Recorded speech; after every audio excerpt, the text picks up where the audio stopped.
because this is, I actually reckon this is one of the toughest questions on this paper. So we've got, we're told that the first four terms in this expansion of 3 plus kx to the 5 can be written in the form a plus bx plus cx squared plus dx cubed. State the value of a. All right. Well, this is all right. If we were doing this, if we were taking this expansion, we could probably already write this down straight away, could we?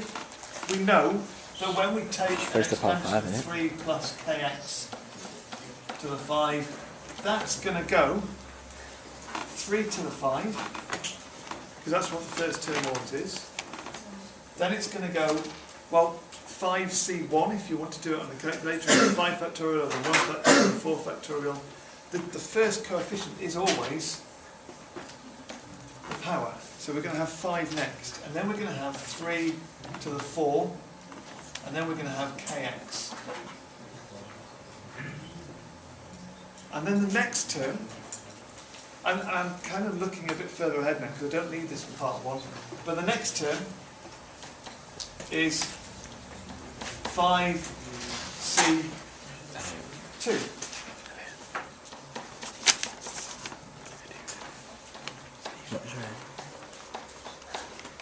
The next term, as we've just seen, would look like that, wouldn't it? It'd be 5 factorial over 3 factorial, 2 factorial, 3 cubed, kx all squared. Elliot, are you commenting on the video, are you? Is that no, it won't matter. Talking about Steve's method. Shh. Sorry, video. Why did I just address the video? Right, so we've got these 3 terms. We may as well, as we do, we need. Yeah, we'll put another term in there. 5 factorial over 2 factorial, 3 factorial, 3 squared. You see, 5, 4, 3, 2 would be the next power, and kx cubed, and then it would go on, and that would be the first 4 terms. Now, actually, the question, we're already well on the way with some of this stuff because. Part 1 asked us to state the value of a. Well, if we look at part 1,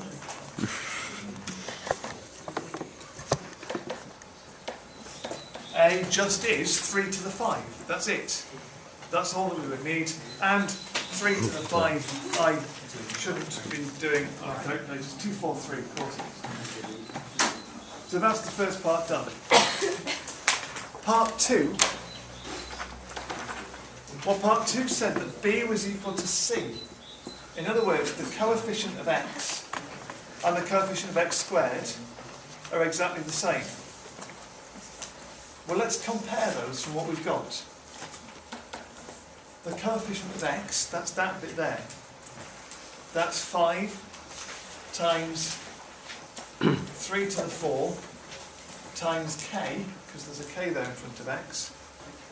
We're told that that is exactly the same as the coefficient of x squared, which is 5 factorial over 3 factorial, 2 factorial.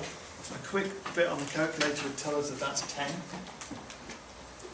3 cubed. And then if we squared kx, we get k squared, x squared.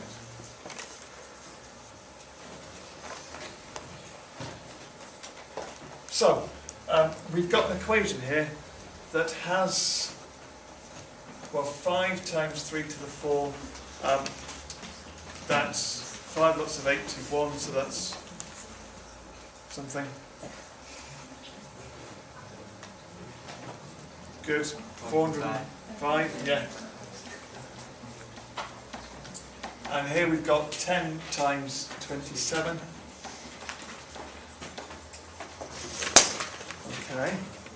Now we're not just going to divide by k, we're going to simplify this, see what we've got. We've got 270k squared minus 405k is 0. We've got a common factor of k. That was supposed to be a 270 there, I'm sorry.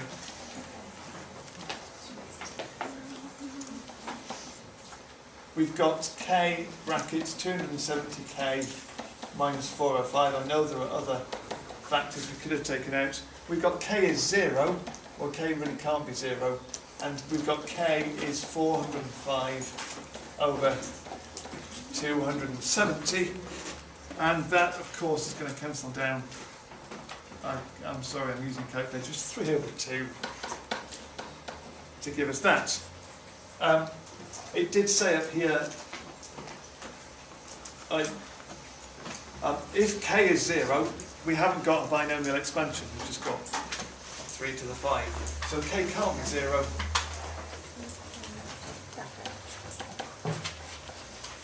So k must be 3 over 2.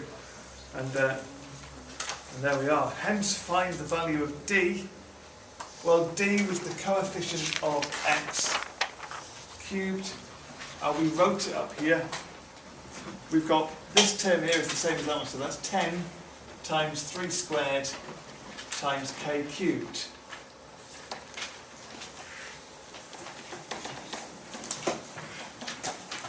Um, 10 times 3 squared times k cubed. That's 10 times 9 times 27 over 8. If you cube 3 over 2, and I think we're just about done. 10 times 9 times 27 over 8 gives us 303.75. And that would be the value of d. That was pretty tough because it was using knowledge that we know about the binomial expansion, but it was all over the place really, and it did lots of quite tricky things. We could stop there.